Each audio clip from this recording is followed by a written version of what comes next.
I brought snacks first, which may already be a category error. The label says Museum Cafe. Compulsion-stand. There's bread, cheese, 3 kinds of mustard, and a bowl of clementines. I was going to arrange it elegantly, but then I remembered the middle of the loaf remains under active investigation, so I left the cutting board exactly as I found it. You've placed a status label on food nobody has eaten. That qualifies. Only if the label has consequences. Does completion status unknown prevent us from eating? No, it prevents us from claiming lunch has happened merely because lunch is visible. Better. The downstream receipt is digestion. That's a terrible museum placard. I'm writing it down. Right. Ultimate verification occurs off-site. It has the authority of an institution trying not to discuss plumbing. Perfect. Our first exhibit is already improving, and we haven't even brought in the contraptions. Mine is in the case beside you. That little aluminum box? Yes. It has a green lamp, a toggle switch, a spring-loaded steel pin, and no useful purpose beyond demonstrating the problem. Throw the switch. Where the green light came on. What do you conclude? That it's done. Done doing what? You built this specifically to make me feel foolish. Not specifically you. An equitable humiliation mechanism. The switch energizes the lamp immediately. A small motor is supposed to retract the pin until it clears the red line on the side. The motor is geared down. It takes 7 seconds when it works. The lamp does not measure the pin. It measures the switch. So the indicator says someone requested completion. Correct. It's an intention light. That is most status reporting. May I turn it over? Yes. There's a strip of tape across the bottom. This side contains the difference between announcement and fact. Ridiculous label number 2. The wording is yours. I left space. You anticipated vandalism. Participation. Before we redesign it, I want to know what failure matters. Does the pin hurt anyone if it remains extended? Here, no. It prevents the box from fitting into its storage sleeve. Harmless. The sleeve is the downstream reality. A person sees green, tries to put the box away, and discovers the job wasn't finished. That's beautifully petty. The world refuses the claim by being 1 millimeter too narrow. And the operator absorbs the correction at the next boundary. The status system exported verification to whoever handles storage. Yes, so the redesign is obvious. Put the light next to the sleeve? No, measure the pin. Possibly, but obvious redesigns are where the politics hides. If you move the sensor to the pin, what happens when the sensor itself fails? Then you decide how much assurance the task requires. This box doesn't justify redundant sensors. The sleeve is sufficient final verification. Good. I ask because systems often respond to one false indicator by constructing a cathedral of indicators. Then the cathedral acquires staff, and the staff's survival depends on keeping the indicators meaningful, whether or not the underlying work is. Exhibit title, The Basilica of Looking Buzzy. Too broad. The Shrine of the Premature Green Light. Acceptable. Subtitle, a request was made and subsequently mistaken for a result. Receipt, the box enters its sleeve without force. That's clean. No grand metaphysics, no 87-field compliance form. Just the next thing accepting the finished thing. That's why I brought it. A downstream receipt should be difficult to fake accidentally. Not impossible to forge, just coupled to the claimed result. And visible to the person who bears the consequence.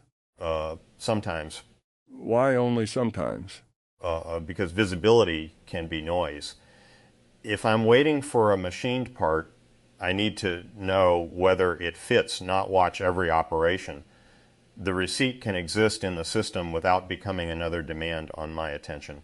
Provided I can inspect it when the claim matters. Agreed. This is already less a museum than a customs office for reality. Museums are customs offices for reality. They decide what crosses the boundary with a label. Jamie, that was almost poetic. It was a complaint. Most good poetry is. Mine is not a machine. It's a workflow from a fictional institution, so nobody has to defend an actual employer. I printed it on this clipboard.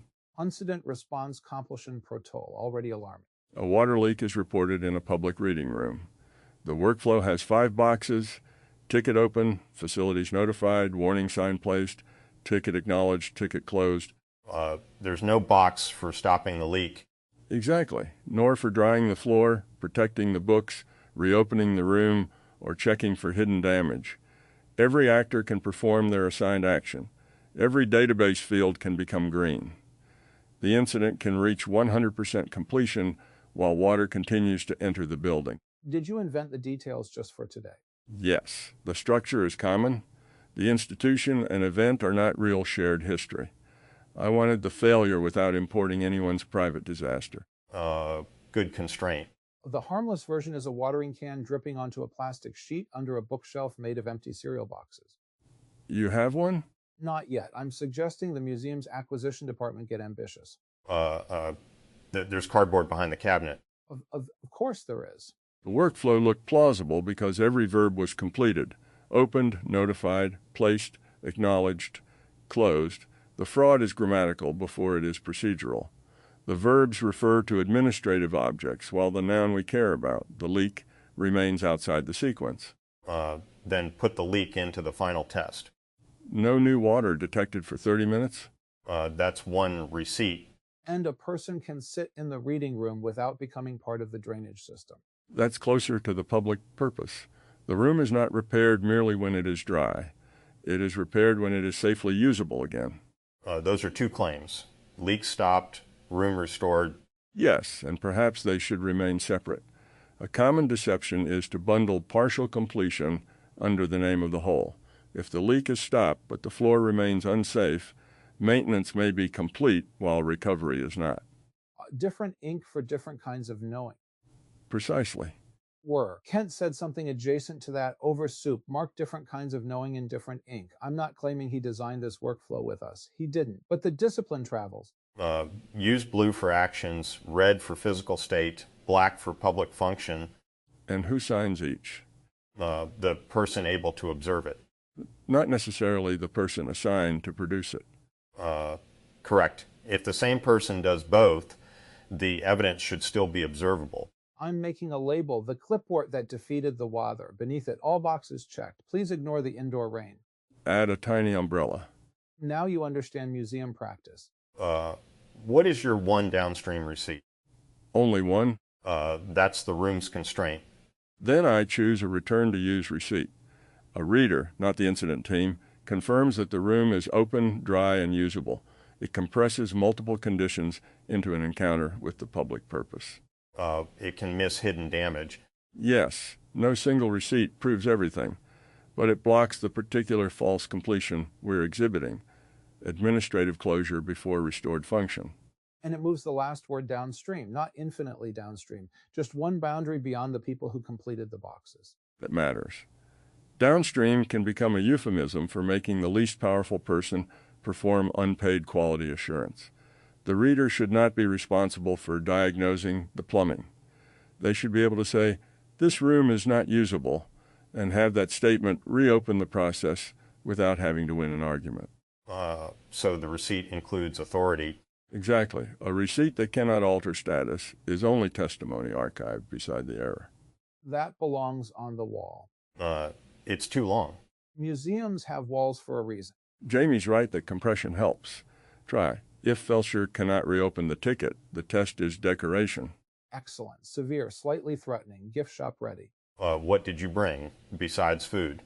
A story and a timer. The story is harmless because the only casualties were noodles. Imagine a potluck, not one of our shared meals, just a constructed example. Someone is assigned to bring baked macaroni. Their recipe app has a progress bar. At 45 minutes, it plays a cheerful chime and displays, "Your dish is ready." The cook carries it into the dining room. The top is golden, the middle is refrigerated dairy with ambition. The timer measured elapsed time, not temperature.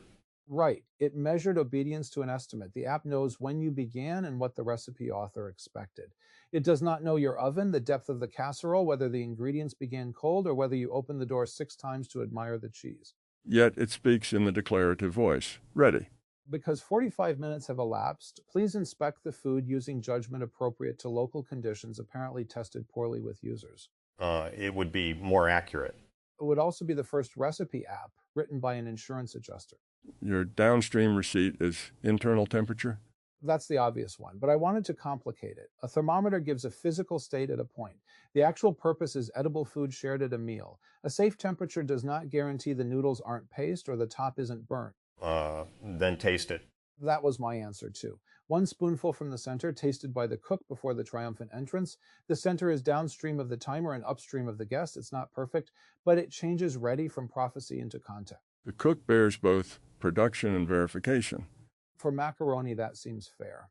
Agreed. Risk and burden are proportionate.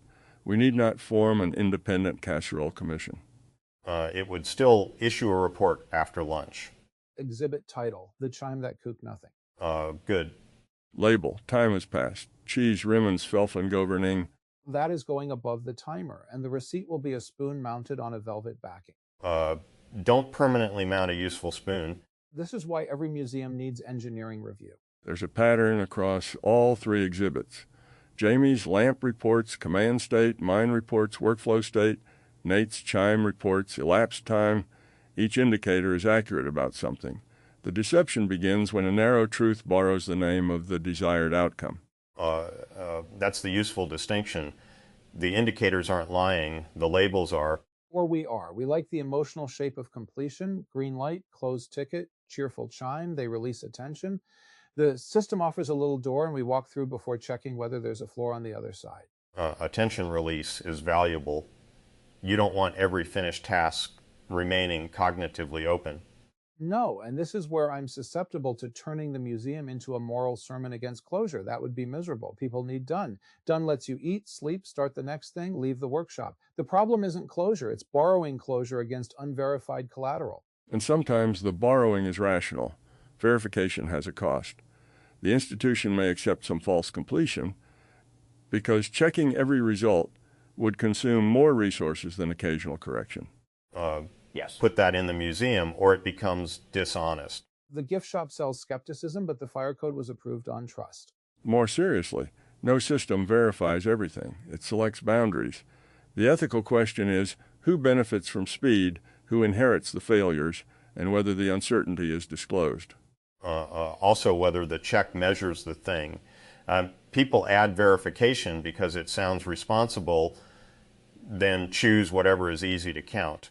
Like confirming the spoon exists instead of tasting the macaroni. Or photographing the box beside the sleeve instead of putting it in. Or asking the incident team whether it followed the incident workflow. We need a fourth exhibit built from the museum itself. Explain.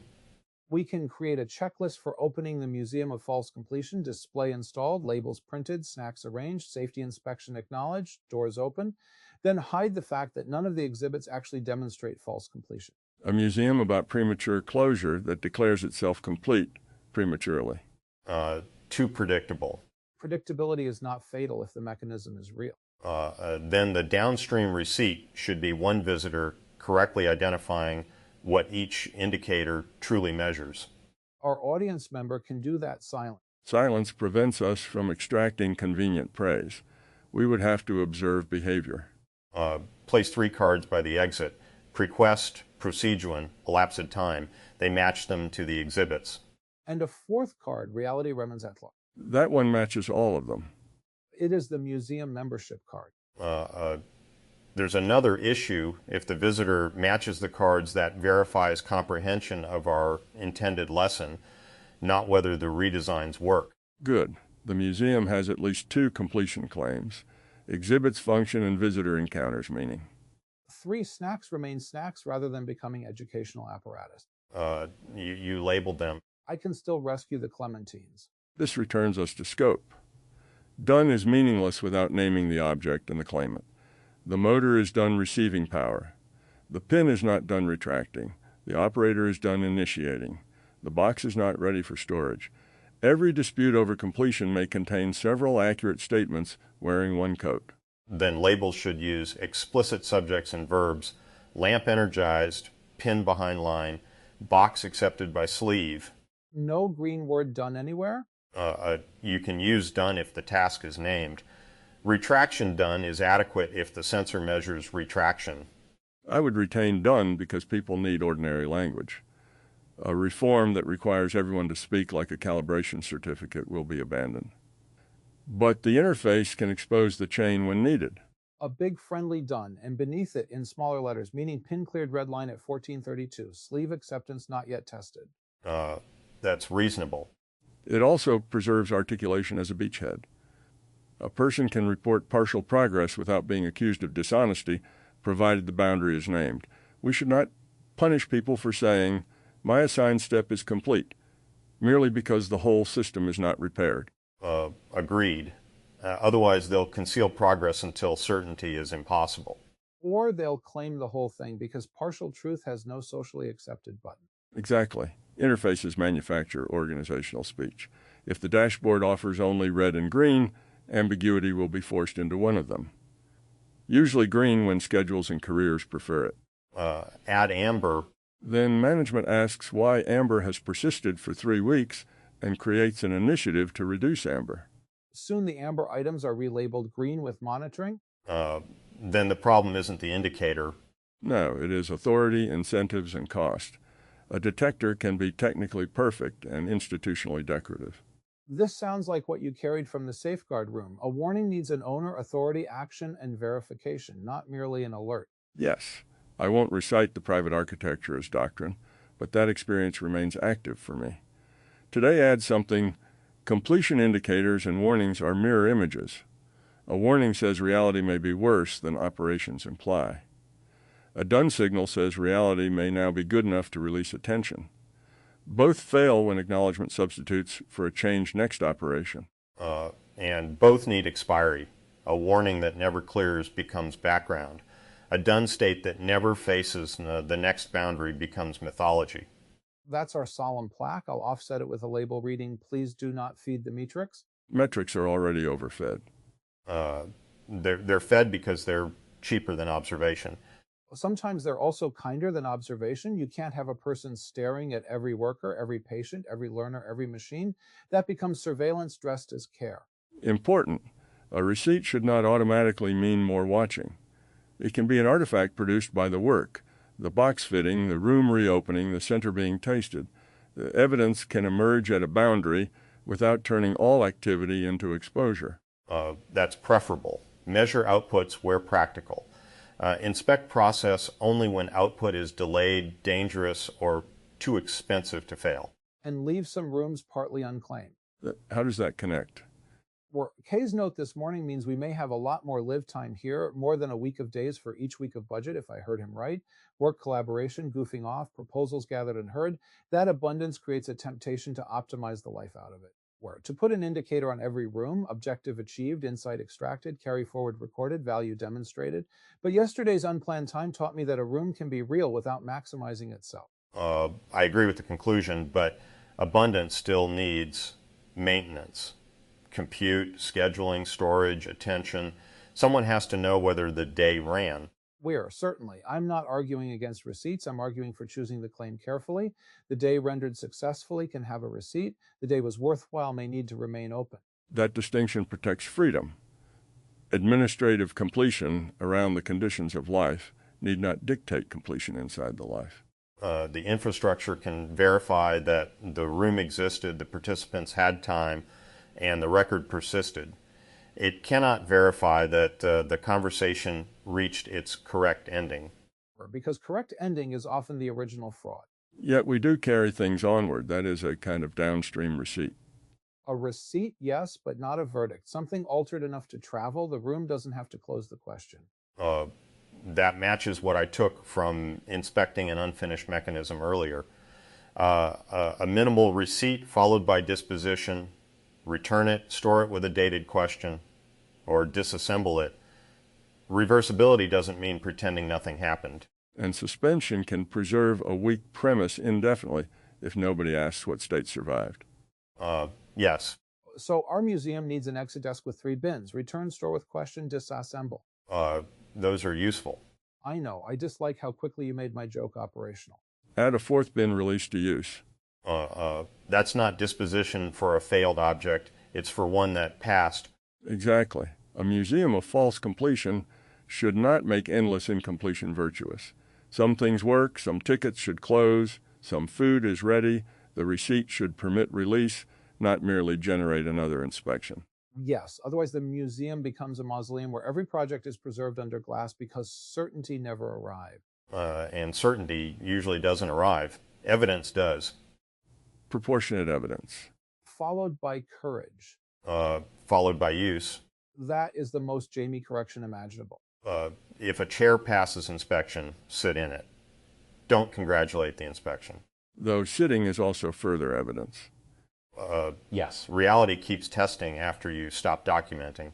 There, that's the inscription over the exit. Reality keeps texting after you stop documenting. I endorse it. It's accurate. High praise. Let's eat before the bread becomes an exhibit about deferred use. The knife is under the napkin. I'm taking the middle slice. For research. No, that would hire it as a symbol before letting it be bread. Then perhaps the museum snack policy is complete when people stop discussing the snacks.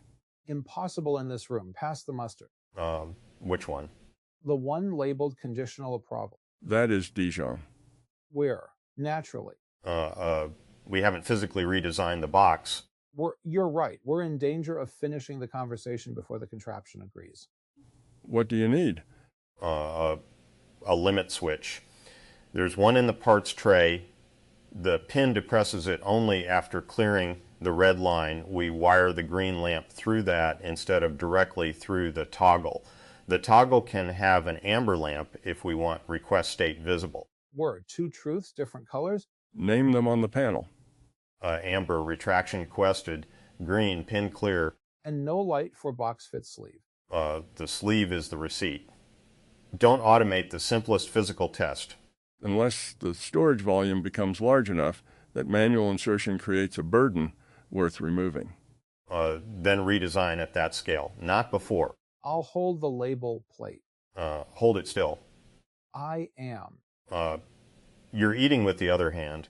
That does not invalidate the hand assigned to label. We need a governance framework for mustard near wiring. We need the mustard moved 6 inches left. Policy implemented. Receipt? Jamie has not glared at it for 4 consecutive seconds. Poor sensor. But excellent label. The wire goes here.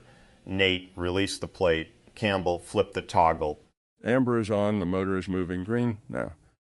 Pin is behind the line. Turn it off, then on twice more. First repeat, amber motor green pin clear. Second repeat, amber motor no green. The pin stopped just before the switch. Good. Work. Good? The redesign exposed an intermittent mechanical failure instead of concealing it. That's good information. The motor mount is shifting. And the amber light correctly says the request was issued. It doesn't pretend the request succeeded. Our exhibit became more truthful and immediately looked less reliable. It was already unreliable. I know, but this is the emotional problem in miniature. Better measurement can make a system appear to deteriorate because failures stop disappearing. Which is why institutions sometimes resist better detectors. The first visible consequence is worse numbers, not improved outcomes. Whoever authorizes the new receipt must protect the period in which honesty resembles decline. Tighten the motor mount. Also that. Campbell supplies the institutional anatomy. Jamie supplies the wrench. Both are required at different scales. And neither should claim the other's work is complete. There, the mount is tight.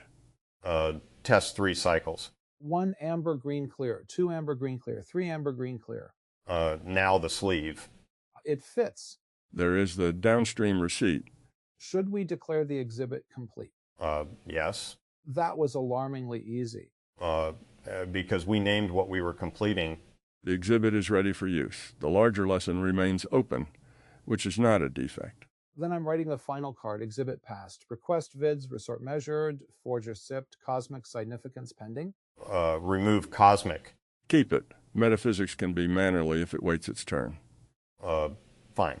Kay said our proposals get gathered and heard. Do we want to send this one onward as an actual room idea? A standing little museum where anyone can deposit a harmless false done artifact, provided they also propose one downstream receipt? Yes, with a protection.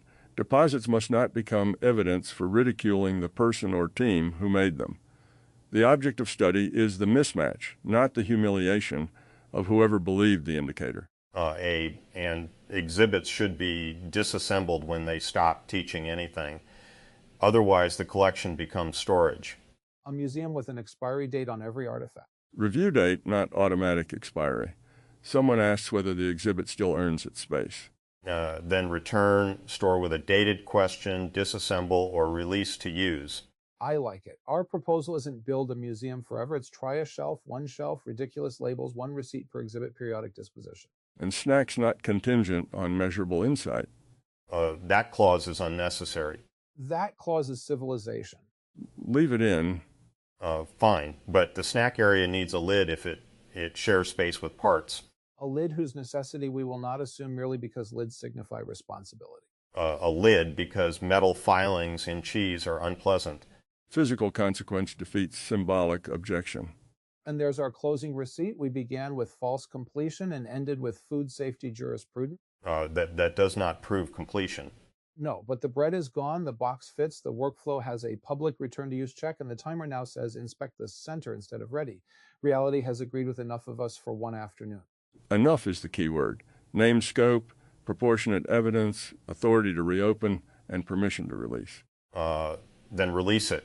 Museum closed. Room complete? No, room carried forward. From my seat in the audience, I came in wanting to see whether a playful room could make the gap between done and reality legible, but without turning it into another abstract governance lecture. It did.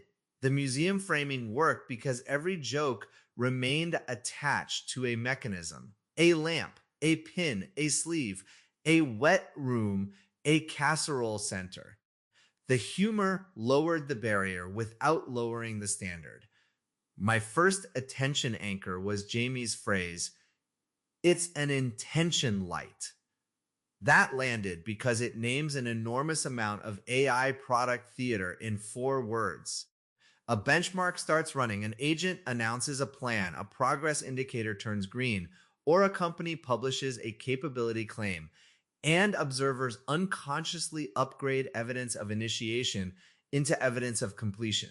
The lamp is not false. It accurately reports the toggle. The category error happens when we let that narrow truth borrow the name of the outcome. Campbell sharpened this with, "The fraud is grammatical before it is procedural." I want to keep that sentence. Dashboards say opened, notified, acknowledged, closed. Agent traces say analyzed, delegated, implemented, verified. Those verbs can all be true while the user's noun, the repaired room, working